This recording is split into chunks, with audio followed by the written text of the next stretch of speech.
Welcome everyone to Podcast 69 South, where we cuss and discuss true crime, cold cases, current events, and hot topics, along with our state of society today. This is your trigger warning. Our podcast content is produced for adult listeners 18 years of age and older. We discuss situations that may be offensive and triggering to some listeners. Sit back, relax, and enjoy. Welcome back, everybody, to Podcast 69 South. Glad to be back here with you. I'm Chop, your host, and always at my side, kick and boss, Julie. Welcome back, everybody. Like I said, this is part 4 of the Richard Allen appeal, and we're going to get right into it. As we told you at the end of part 3, we were curious to see what it was like, if anybody had any information that was actually there through this stuff that other inmates and stuff. Yes. Well, Julie found an unsealed document. We're going to read it verbatim to you. And this is a letter sent from Robert Baston to the state of Indiana and Carroll County. I, Robert P. Baston, inmate 29210 at Westfield Restrictive Housing Unit, was subpoenaed to appear in the above cause number on Thursday, June 15, 2023, in the Carroll Circuit Court. Due to corruption and retaliation by Westfield Restrictive Housing Unit staff and officers, I had to refuse to appear in the above-mentioned court hearing due to my safety and fear for my life. I was housed in a cell, A2-206, just above Richard Allen's cell, due to being a voice on how Richard Allen was being abused and mistreated by corrupt sergeants and officers and administrative staff and mental health professionals in Westfield's restrictive housing unit. I was retaliated against and moved by orders of Warden John Gallipo, Captain Gary Lewis, and restrictive unit manager Mrs. Tracy Cornett. I was moved to this restrictive housing unit B-Pod after reporting Sergeant Brandon Williams and his officers trafficking contraband to inmates in A-Pod to the Indiana Department of Correction Office in Investigation and Intelligence Internal Affairs in a recorded interview on April 28, 2023. 5 days after the interview on Wednesday, May 3, 2023, at approximately 7 a.m., Sergeant Brandon Williams and his officers, while I was in full restraints and leg shackles in Westfield's restrictive housing unit receiving area, on security cameras will show Sergeant Brandon Williams ordering an officer to put my mattress in urine in a cell that I was placed in the night before without a toilet and running water in the cell. Security cameras will show Sergeant Brandon Williams slamming to the floor and violently breaking my foot and ankle, and then intimidating the nurse not to treat my injuries when Sergeant Brandon Williams had an ink pen in the staff vest that he was wearing, stabbed me in the elbow all the way to the bone. I was then placed in a cell 201 in B-Pod. Then, at 10:45 a.m., on the same date, Sergeant Brandon Williams gave no verbal command to cuff up at my cell 201 B-Pod, and dropped the handcuff port in the cell door and sprayed OC pepper spray in the cell, and then left me in the cell for 10 minutes, asphyxiating for air.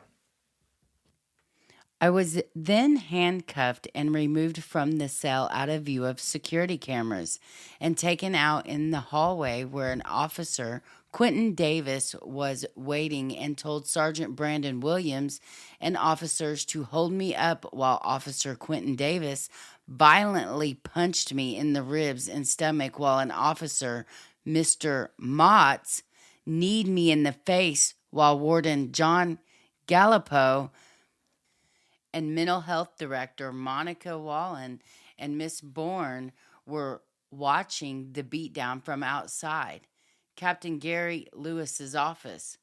The nurse again was intimidated not to treat my injuries, and I was placed back into cell 201 B-Pod.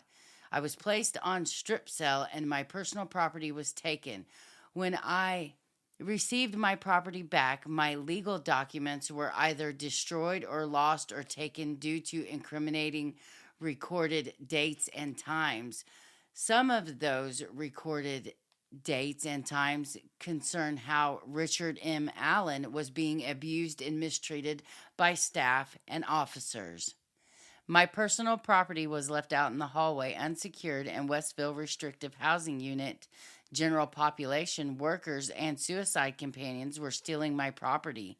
I recently received from the United States Department of Justice investigative report numbers 237321, FWB 247025, TFZ, and 264819, LHH. But recently, the U.S. Department of Justice has been in the news for mishandling complaints. The Indiana Governor's Office of Ombudsman Bureau has also mishandled complaints on the Indiana Department of Correction and the corruption going on in the Indiana Department of Correction facilities. The Indiana DOC Office of Investigative and Intelligence Internal Affairs is allowed to police itself and covers up excessive use of force, assaults on inmates by Department of Corrections staff and officers. I also been corresponding with a New York Times investigative reporter and her team at the Yale Law School that I have been sending documentation and evidence to, but due to the corruption, my legal mail has not made it to its destination. So until this court can protect me and other inmates at Westville Restrictive Housing Unit and report the excessive use of force, assaults, abuse, mistreatment, torture, and retaliation from corrupt Indiana Department of Correction staff and officers, then I do not feel safe to testify in the Richard Allen trial when a pattern can be shown of the above-mentioned issues by researching the named individuals mentioned in this court letter in the United States District Court, Northern District of Indiana, 7th Circuit, that clearly shows a pattern of excessive use of force, assaults, torture, abuse, mistreatment, and very poor mental health treatment. Again, I have witnessed Richard Allen being abused and mistreated by Westfield Correctional Facility, Westfield Restrictive Housing Unit staff and officers that has affected his health and mental health. I, Robert Baston, number 209210, ask this court to report this corruption to the proper authorities to investigate.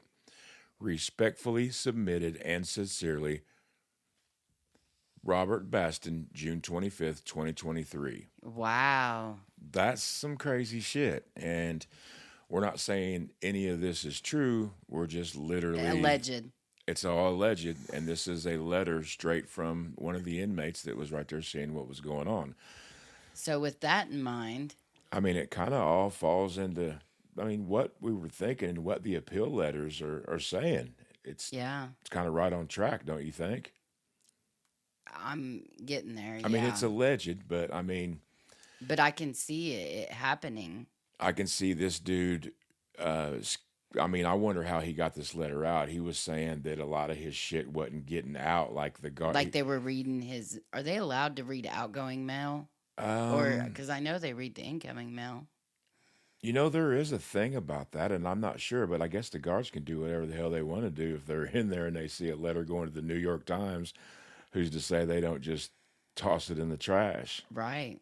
So the state failed to prove Allen's statements were a product of rational intellect rather than the state's misconduct.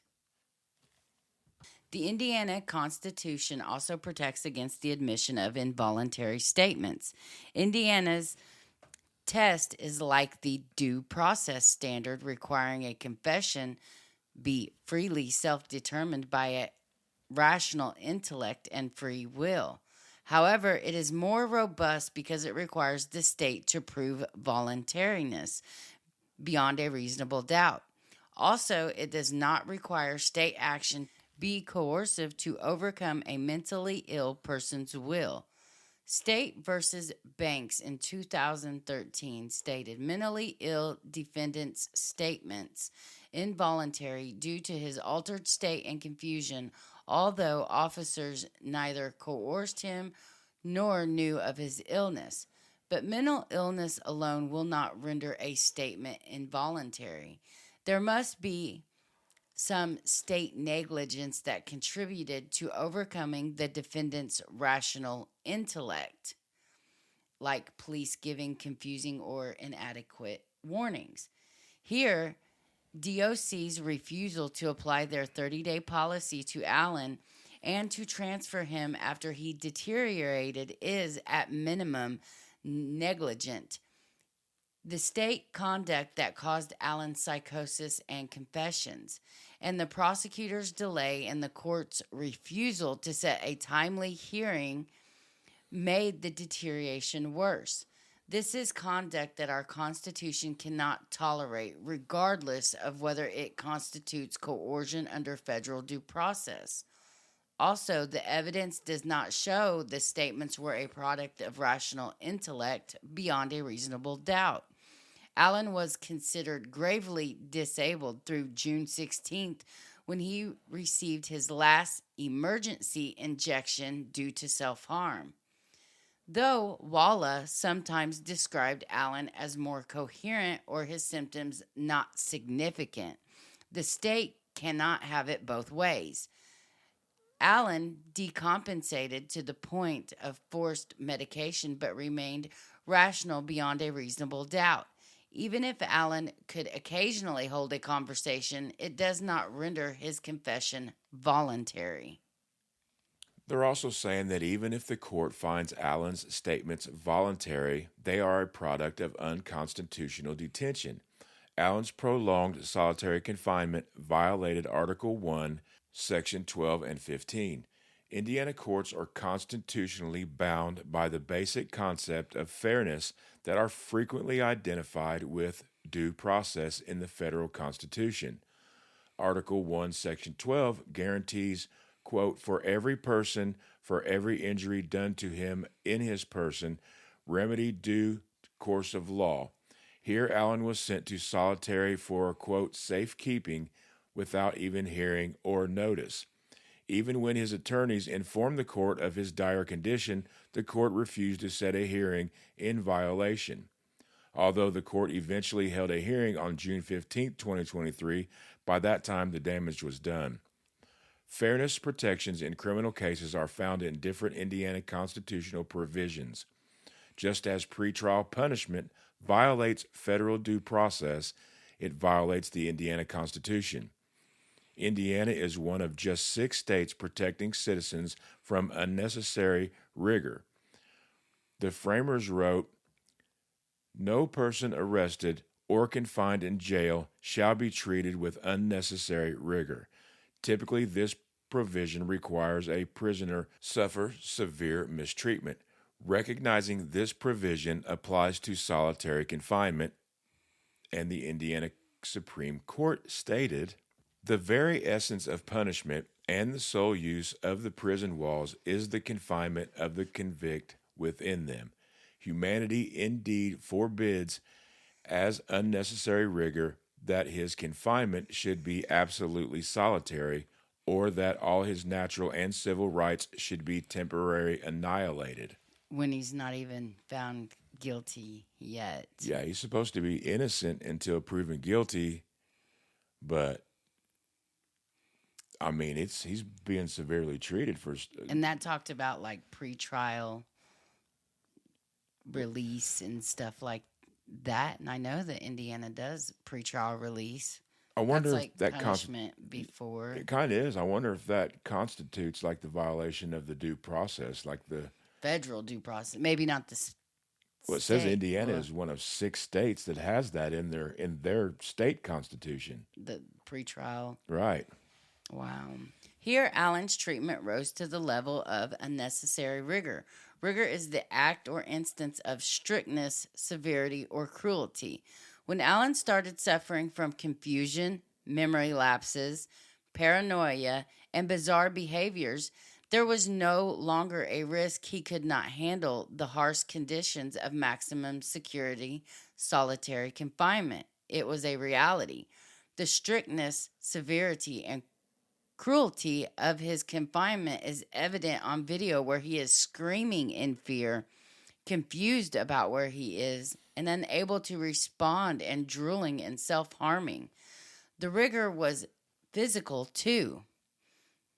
Solitary can result in physical harm, including self-mutilation, as a maladaptive coping behavior. Allen lost 40 pounds, was unable to care for himself, was tased, his face was black and blue and at times bleeding, and he was poisoned by fecal matter and toilet water. Indifference to his catatonia is shown where medical staff discuss blood pressure and cholesterol with a vacant Allen. This psychological and physical pain was unnecessary. Indiana DOC could have transferred him upon deterioration as policy requires. Even an isolated infirmary cell would have been better than the whole designed for punishment. Likewise, the court could have moved him when the court learned of his dire condition. They're also saying that the constitutional violations require suppression. Over 150 years ago, Dostoevsky wrote, "The degree of civilization in a society can be judged by entering its prisons." Writing about the effects of solitary, Justice Kennedy hearkened to this quote, noting, "There is truth to this in our own time." Applying the exclusionary rule to these constitutional violations would deter abuses within our prison system and law enforcement, protect judicial system integrity by showing it condemns such conduct, and protect the human dignity of those unable to make bond while awaiting trial. Excluding confessions that was a result of physical abuse and in solitary, in part Article 1, Section 15. Indiana has a robust exclusionary rule relying on Article 1, Section 11 and 14. Indiana adopted the exclusionary rule long before the Fourth Amendment exclusionary rule applied to the states. Membres versus State in 2008 cites that under the exclusionary rule to determine whether a statement is a product of an illegal detention, the court must ask if the statement has been come at by exploitation of that illegality or instead by means of sufficiency, distinguishable to be purged of the primary taint.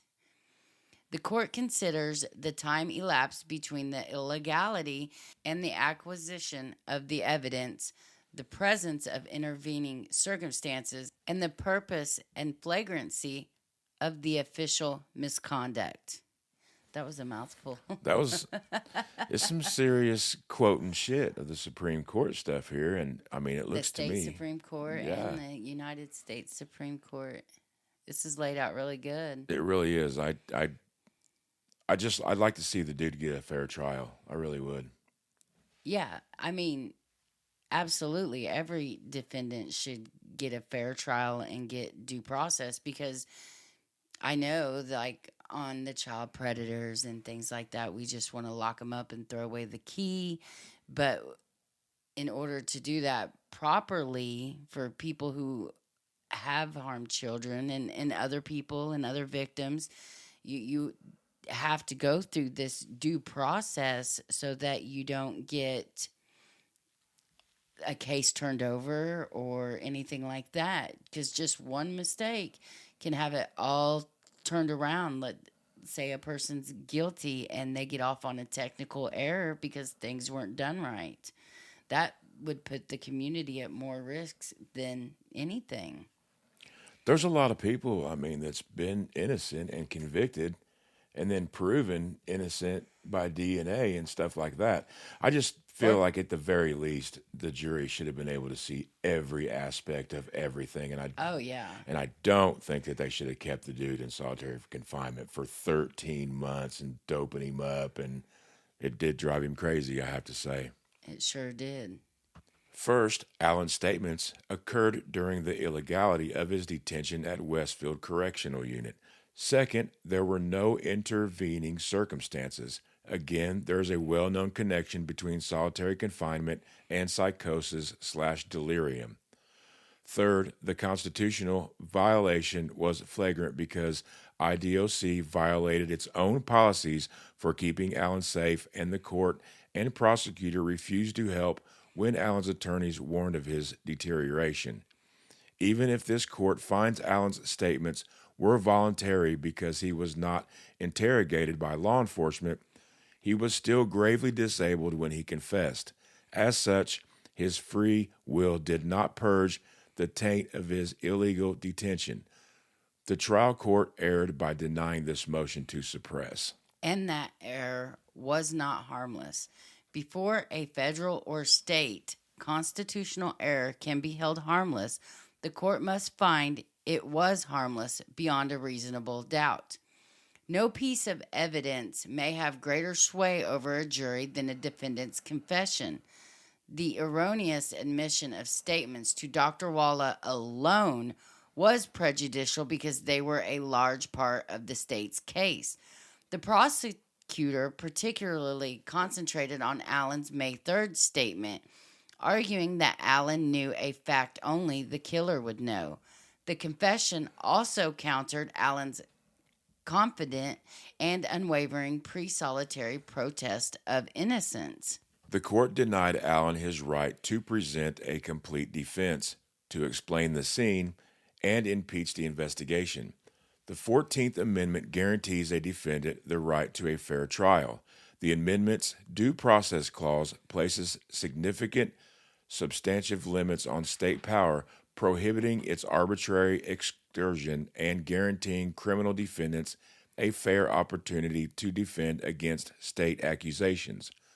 For an opportunity to be fair, a defendant must be permitted to confront and cross-examine witnesses and to call witnesses in his or her own behalf.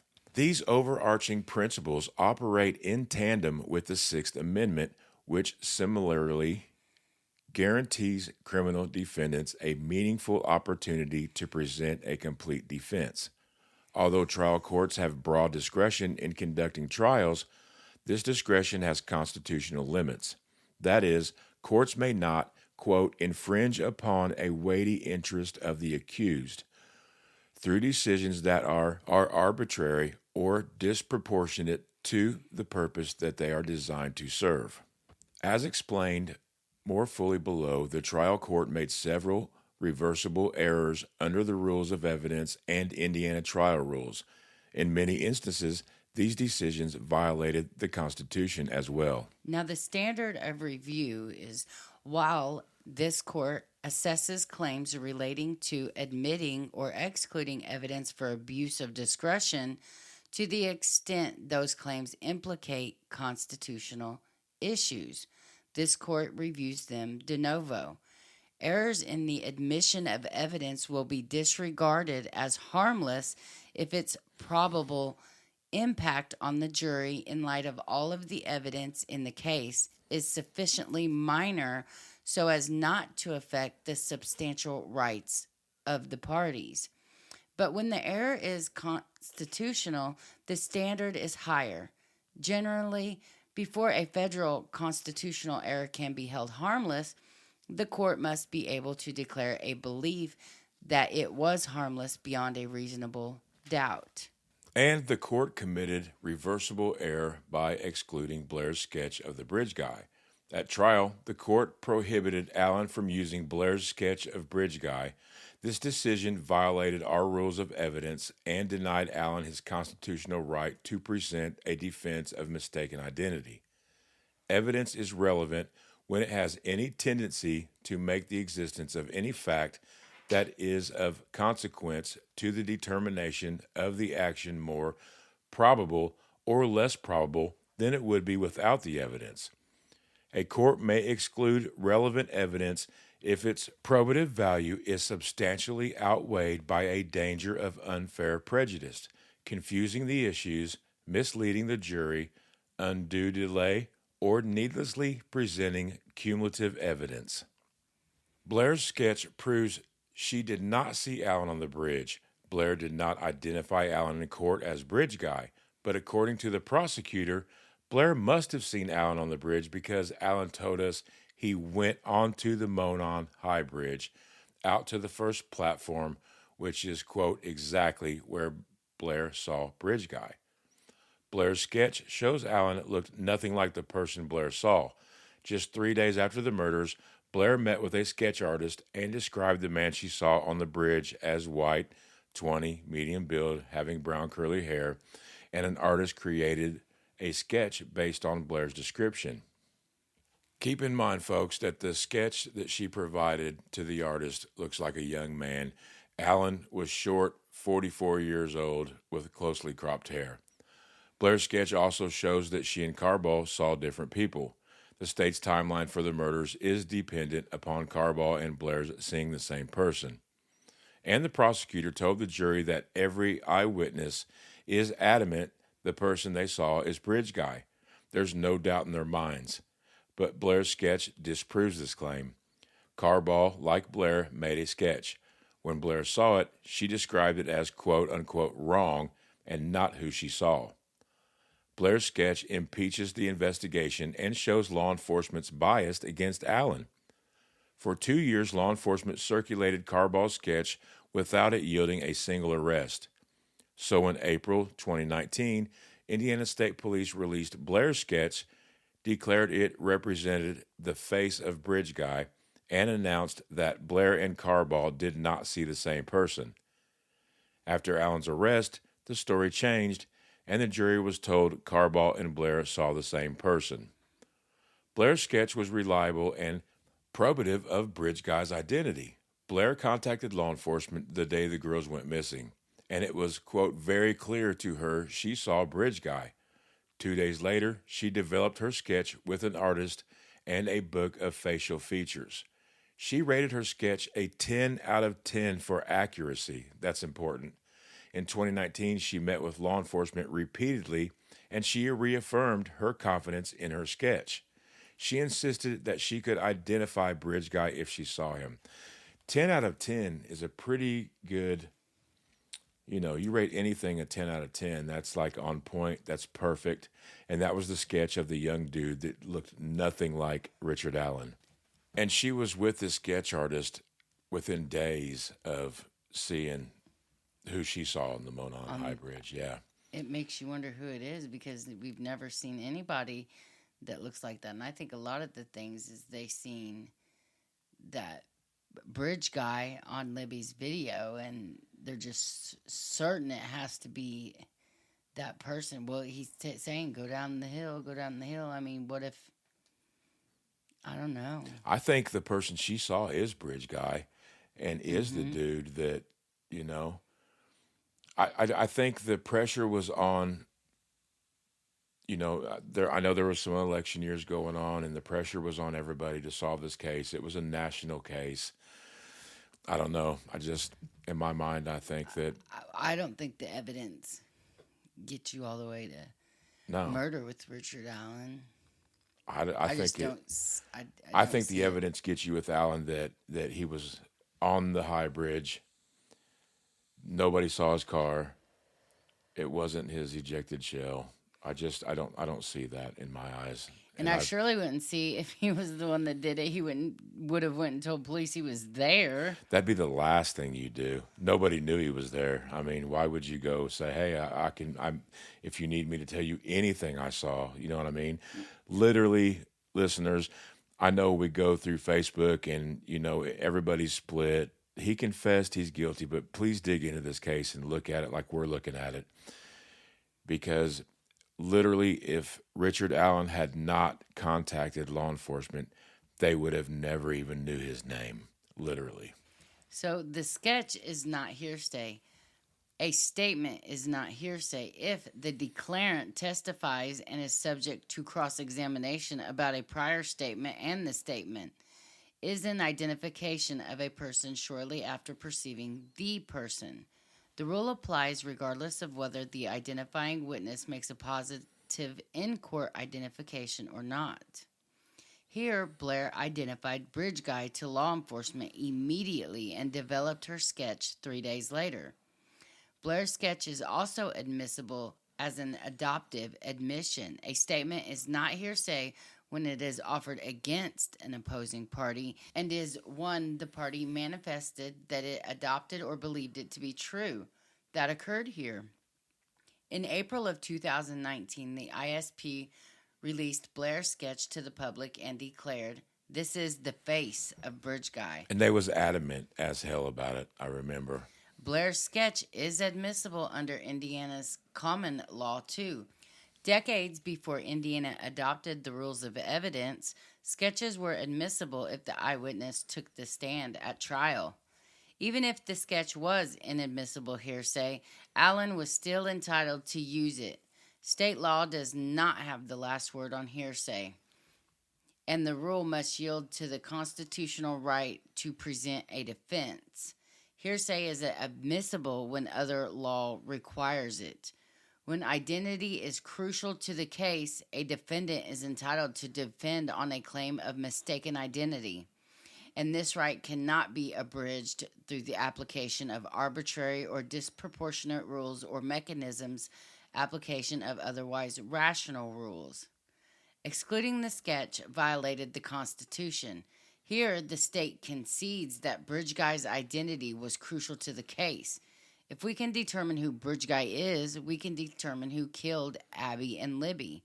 Blair's sketch was crucial to Allen's defense of mistaken identity, and the judge's decision to exclude it was arbitrary and disproportionate to any legitimate government interest. The error was harmful under both the constitutional harmless error standard and Indiana's evidentiary standard.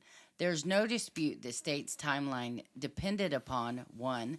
Blair seeing Allen on the bridge, and 2. Blair and Carball seeing the same person. Blair's sketch disproved both points. Excluding it affected Allen's substantial rights and the jury's verdict. And the court committed reversible error in excluding Tobin's testimony. This is important, folks. Allen tendered William Tobin to explain the scientific community's robust criticism of the AFTE's toolmark matching methodology. The judge excluded him because he was not a firearms expert. He was untrained in firearms identification. He did not examine the evidence in this case, and he did not conduct a firearms examination. According to the court, Tobin's, quote, testimony does not go to an issue before the jury and lacks relevance. This decision violated our rules of evidence and violated Allen's constitutional right to present a defense. Expert testimony should be admitted if 1. The expert is qualified by knowledge, skill, experience, training, or education, and 2. The testimony will help the trier of fact to understand the evidence or to determine a fact in issue. Indiana adopted this rule to, quote, liberalize the admission of expert opinion. Tobin was clearly qualified to explain the scientific community's robust criticism of the AFTE methodology. Tobin is a nationally recognized expert in forensic, metal, and material science who has testified as an expert in many cases involving validity and reliability of firearms and tool marks. He has extensive experience in metal science, bullet and lead analysis, and tool mark principles, along with a background in statistics. He understands the President's Council of Advisors on Science and Technology, which has issued a detailed report criticizing the AFTA methodology. Tobin's testimony was essential for assessing Oberg's credibility and determining what to believe. Once an expert takes the stand, their credibility is fair game for impeachment, and a party is free to challenge the expert's methodology with opposing testimony from another qualified expert. The jury is ultimately responsible for assessing witnesses' credibility and determining what to believe. Here, Oberg testified that she matched tool marks on test firings from Allen's gun with tool marks on the unspent cartridge found at the murder scene. Oberg told the jury she found agreement between the tool marks by using the AFTE method. She gave an error rate of 2.2% for false positives and 2.87% for false negatives. She discussed studies and articles that she reviewed to apply the methods. And over relevancy objections, she described studies relating to guns that were not even Sig Sauer model P239. A lay juror might find this testimony impressive and coherent, but AFTE's method is anything but straightforward. Tobin's experience would help a jury understand the scientific community's criticism of AFTE's subjective method and force Oberg to engage with that critique. Even if our rules tolerated Tobin's exclusion, the decision was patently unconstitutional. A defendant is entitled to a meaningful opportunity to present a complete defense. This entitles him to impeach a witness who provides a crucial link in the proof of the defendant's guilt.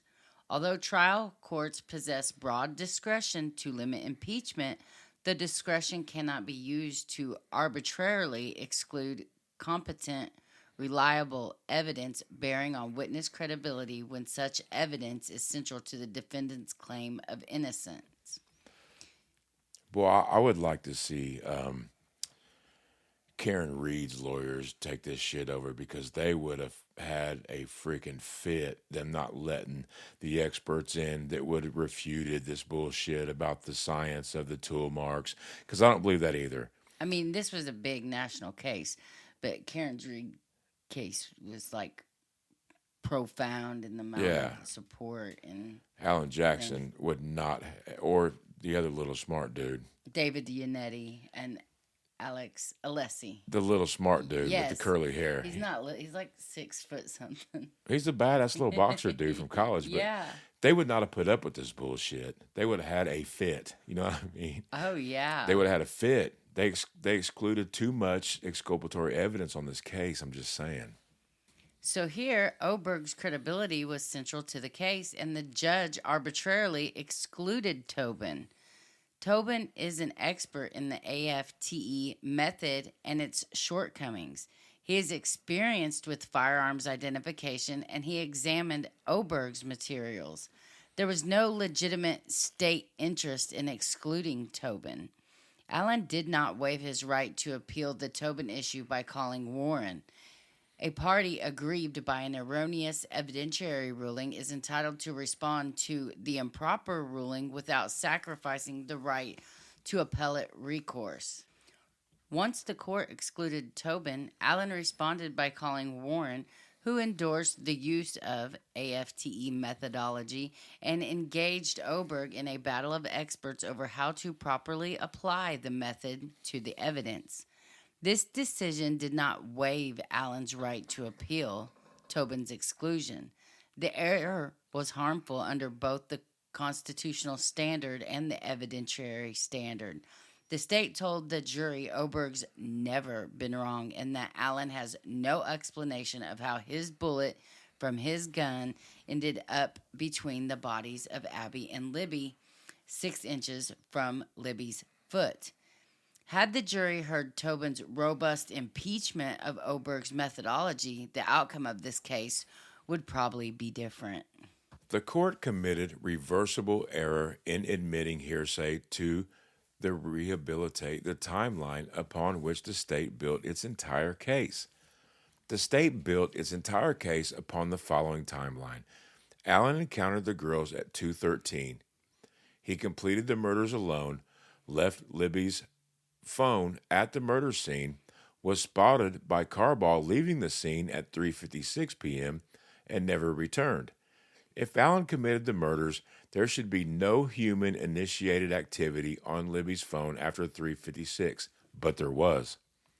At trial, Allen called Eldridge, a former FBI forensic examiner, who examined the data from Libby's phone and testified that wired headphones or an aux cable were plugged into the phone at 5:45 p.m. on February 13th and then removed at 10:32 p.m. This action would silence a phone call, and she noted that the data showed an incoming call moments before the headphones were inserted, suggesting someone was intentionally silencing Libby's phone. Since the state claimed Allen left the murder scene at 3:56 Eldridge's evidence eviscerated the state's timeline and showed someone else committing the murders. The state responded by asking Cecil, its phone expert, whether water damage could simulate headphones being plugged into Libby's phone. Over a hearsay objection, Cecil testified that he, quote, Googled it and found some unspecified, non peer reviewed troubleshooting forums reporting that it could. You think he got on Reddit and was like, could a piece of dirt or He Googled something it. He look got on like... Google. Yeah, that's kind of messed up, though. That shouldn't be allowed in a trial. Didn't he do that in the courtroom? Like, Googled it? In the courthouse, yeah. Now, how's that expert testimony? I could have Googled that shit. And said it was so. And, you know, if you look hard enough, you can find the internet to say what you need it to say. I'm just saying.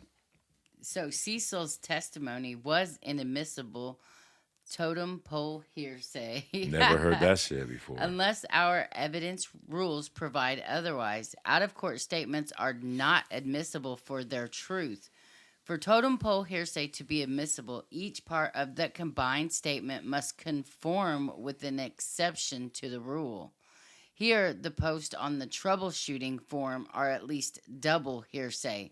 1, the internet forum, and 2, the statements posted there. Cecil's status as an expert does not affect the hearsay analysis. Statements contained in a reliable authority can be admitted over a hearsay objection when used to contradict an expert who is testifying on the witness stand. But here, the online forum was neither reliable nor used to contradict Cecil. I have to say, I've never heard double hearsay, totem pole hearsay. I've never heard that. That's some crazy shit. I've never heard it either. Double totem pole hearsay type stuff. Rule 703 does not avail the state either. Under 703, experts may testify to opinions based on inadmissible evidence if the evidence is the type of reasonably relied upon by experts in the field. The rule, however, does not authorize expert to parrot facts that the expert adds nothing to. Cecil added nothing here. He was a mouthpiece for the totem pole hearsay that he Googled. The error was constitutional. A defendant is entitled to a fair opportunity to defend against the state's accusations. This includes the right to impeach a witness through cross-examination when they provide a crucial link in the defendant's guilt. Here, the judge arbitrarily allowed the state to undermine Eldridge's testimony with a person's internet post, and it was impossible for Allen to impeach the person through cross-examination. This error was harmful. Eldridge's testimony undermined the timeline upon which the state built its entire case. Allowing the state to rehabilitate the timeline affected Allen's substantial rights and the jury's decision. How is Richard Allen's defense supposed to fight against an internet Google post? Search on Reddit? It could have been some meth head that said, oh, yeah, this is what this is. I know. That's crazy. Just think if they would let that in any trial. See, that's what I was talking about Allen, the lawyer. Alan Jackson. He would have had a stroke if they tried to put some if they tried to put some Google shit that somebody Googled. That was supposed to be an expert. Yeah, and don't even know who the dude is. I'm shocked at the unprofessionality of this case. But the court committed reversible error by excluding evidence that impeached the credibility of Allen's confessions. At trial, Allen sought to impeach the credibility of his confessions. The judge made 3 reversible errors. Together, the decisions violated his constitutional right to present a defense. When a defendant confesses, the manner in which the confession was obtained is relevant to the confession's credibility. The court erred by excluding the audio from Allen's solitary confinement videos. At trial, Allen moved to introduce 15 videos showing the conditions he endured in solitary confinement. The court sustained the state's hearsay objection and ordered Allen to mute the videos when he showed them to the jury. This was reversible error. The audio shows a delusional, confused, and disorganized mind. The evidence can only be fully appreciated by listening to it. Accordingly, Allen respectfully requests this court watch the videos with audio, especially videos 172, 1002, 1007. I mean, they got video numbers going all the way up to 10,000. The statements in those videos are not hearsay. Statements are not hearsay when used to prove a defendant's state of mind. This was precisely Allen's purpose in offering the evidence, and the trial court conceded this. To the extent there are older cases suggesting that a defendant can never admit his own statements, those decisions are inconsistent with and should not survive the adoption of the modern rules of evidence. The audio in the video is also relevant because it impeaches Dr. Walla's testimony and undermines her medical records. Walla's evidence gave the misleading impression that Allen provided organized and detailed confessions with a beginning, middle, and end. But the omitted audio rebuts this, showing a disorganized, nonsensical, and confused Allen. On May 3rd, for example, Dr. Walla describes Allen's mind as more organized than he'd been. But the April 28th video puts this statement in context, showing a disjointed, tangential, nonsensical, and rambling Allen. He is plainly psychotic and uncredible. The audio also presents a vivid picture of solitary confinement's harsh conditions. Staff talk callously to Allen. Guards remark how long feces is on his back. Inmates tell him to kill himself, and medical staff ignore obvious signs of SMI and over-medication. In one video, medical personnel ask Allen about his cholesterol and blood pressure while ignoring his catatonia and drool. Without the audio, this video presents a misleading impression that the medical professionals are attentive when in fact they are not.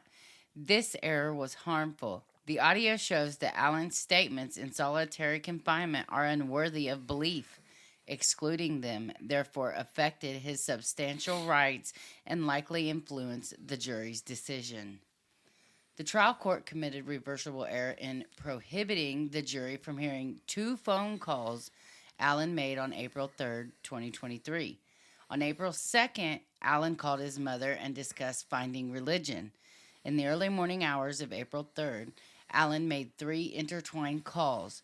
Over objection, the jury heard the second call where Allen confessed to his wife, but the judge prohibited the jury from hearing the calls that bookended it, where Allen questioned his sanity and the veracity of his own statements. See, man, if they was allowed to hear the phone call where he was saying bad shit, they should have allowed the other phone calls where he was acting retarded. I think they should have heard them all.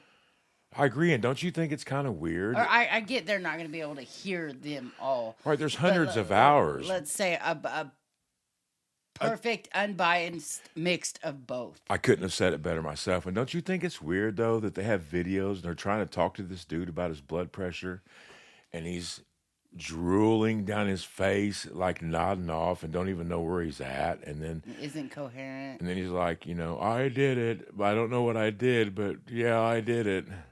I'm sorry, man. I'm leaning towards this was a whole mess that shouldn't have been messed. Trooper Harshman's testimony made the error worse. Over objection, Harshman claimed that when confessing, Allen was consistently calm, subdued, and solemn in tone, showing no indication of duress or stress. But the excluded April 3rd calls discredit this testimony. Allen was confused and forgetful in those. He believed he was losing his mind and that DOC was poisoning him. He referred to being mentally tortured, comparing his environment to Guantanamo Bay. Independently, this error was harmful and warrants reversal. In closing, the prosecutor told the jury Allen started confessing on April 3rd because he'd given himself to Jesus the day before. The excluded April 3rd calls tell a different story. Allen was losing his mind, showing lapses in memory and confusing dreams with reality. The prosecutor got to offer an inculpatory story for how those confessions started, while Allen was prohibited from presenting an exculpatory story through contemporaneous evidence. The trial court erred by excluding the statements and behaviors that provided the foundations for Dr. Grayson's opinion that Allen's confessions were not credible. At trial, Dr. Gracian testified that Allen suffered from delirium, but the judge prohibited the doctor from discussing the statements that provided the foundation for this opinion, including Allen's statements that were patently false. This was reversible error. First, Allen's false statements were not hearsay. He offered the statements to show his state of mind and to prove he was saying things unworthy of belief. Second, even if hearsay, the statements were admissible under Evidence Rule 703, which provides expert may testify to opinions based on inadmissible evidence, provided that it is the type reasonably relied upon by experts in the field. And third, the statements were admissible because the state opened the door 3 times. Trooper Harshman testified that Allen's confessions were consistent with the facts and included details only the killer would know. The state also paraded witnesses before the jury who opined that Allen's mind was intact when he confessed and that he was faking his symptoms. And Dr. Walla testified she saw no reason to screen Allen for delirium. Allen was entitled to counter all this with evidence that his statements were false, inconsistent with the murder scene, and consistent with delirium. Independently, this error was harmful and warrants reversal. In closing, the prosecutor molded a story that despite Allen's undisputed psychosis, his confessions were truthful. The judge affected the jury's decision when she prohibited Allen from showing that he made repeated untruthful confessions. Together, the above errors violated the Constitution. The Constitution prohibits a court from stripping a defendant of the power to describe to the jury the circumstances that prompted his confession. That is precisely what occurred here. Allen repeatedly presented evidence that placed his confessions into context and impeached their credibility, but the judge arbitrarily excluded the evidence and disproportionately ruled in the state's favor. What kills me, folks, and I'm sorry to add insult to injury to this, but it just seems like we've explained to you the type of craziness and delirium this dude was going through in solitary confinement. He had a nice life, a home, no evidence of child crazy shit on his electronics. He was a manager at CVS. He goes from this to that. And if they can do this to this dude, they can do this to any of us. I'm just saying everything was unfair, and I'm just going to put my opinion out there, and I'm sorry if you don't like it. I just don't see it. I'm sorry, but that's my opinion. It's not that the evidence before you is not enough for you to lean one way, and the shadiness of the evidence presented makes you even absolutely confirms your bias that you're starting to get. Right, and we've dug so deep into this case. We've watched the videos. We've seen the interviews.